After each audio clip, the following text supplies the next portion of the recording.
And so I'm curious, like, how do you see the relationship between the producer and yourself and what the final product is?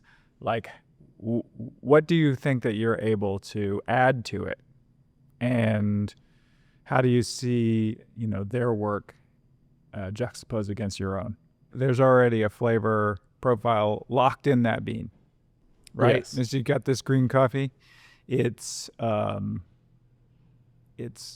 already been grown meticulously. It's spent 3 years before it could produce a cherry. Sure. Right. So the farmer is just like feeding it, nurturing it for 3 years, waiting until it can turn into something that the farmer can actually turn into money.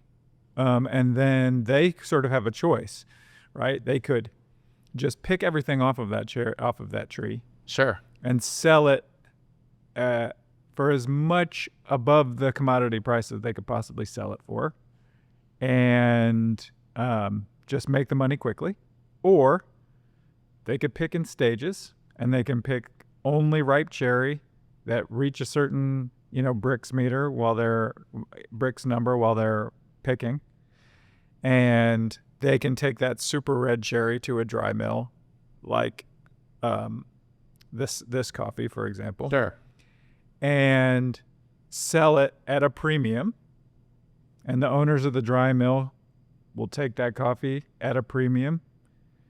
And then they'll separate it out into lots. They'll demucilage it. They'll dry it meticulously.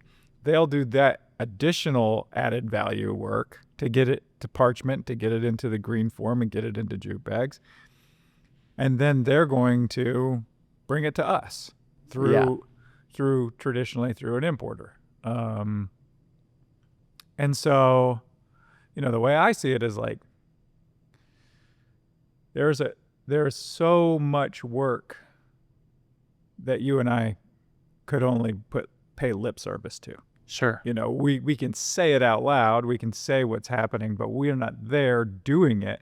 And it's years of work. I mean, the whole harvest probably takes 3 months. So you've got 3 years, then you've got 3 months of just hard work to get the coffee. And then we take it and we're like the stewards of the coffee, right? And it's like, how long is it in the roaster? 12 minutes. 12 minutes, Yeah. right? Yeah.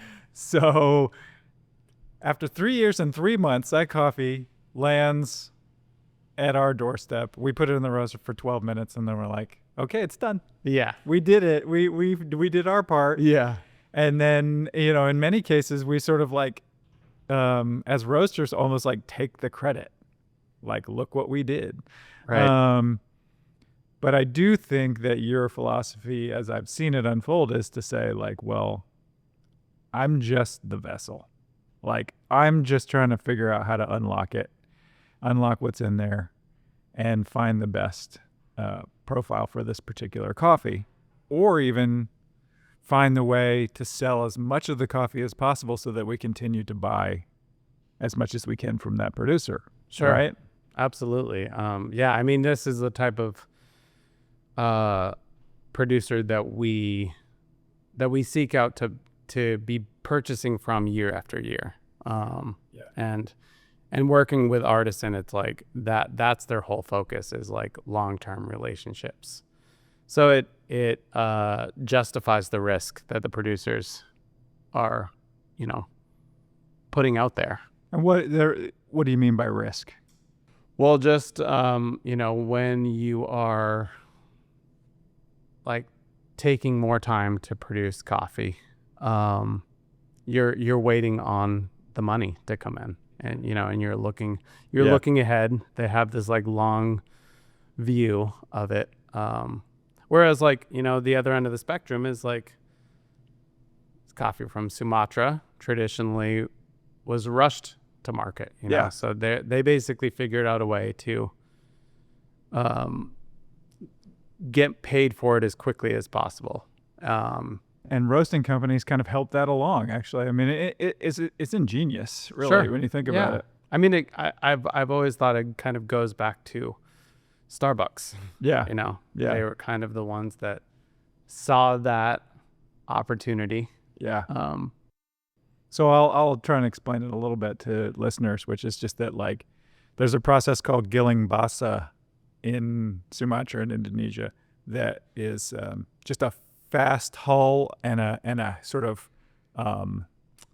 half dry, in which the moisture content ends up still being really high, and the beans are often like kind of chipped and mangled because they're milled in a dry mill when they're not dry, so they're still like really flexible and soft, and it ends up creating this sort of like extra fast processing creates a really earthy profile, which I think is inherent in Indonesian coffee anyway, but Right. it that they're really like emphasizing that it enhances in it the process. and that process is often done just to get the coffee sold, just turn it over. Like, how fast can we do it? And corporate roasting companies and other and I mean, I don't even want to sort of paint such a broad brush. It's just that people actually liked that profile. It had an appeal, and it became a marketable appeal. Sure. And so it grew upon itself. Yeah, and it traditionally would have been roasted darker, and so it kind of further enhances that earthy profile that exists already. Right. It goes amazing with cream and sugar. Yeah. It tastes so good. And I mean, honestly, over the years, I feel like that the process has been refined to where coffees can still be produced that way and roasted to a lighter profile and be much better than they were Have in the some past. dynamism. Yeah. Yeah. Yeah. Speaking of this coffee getting cool, like I'm getting this whole brown sugar thing going on.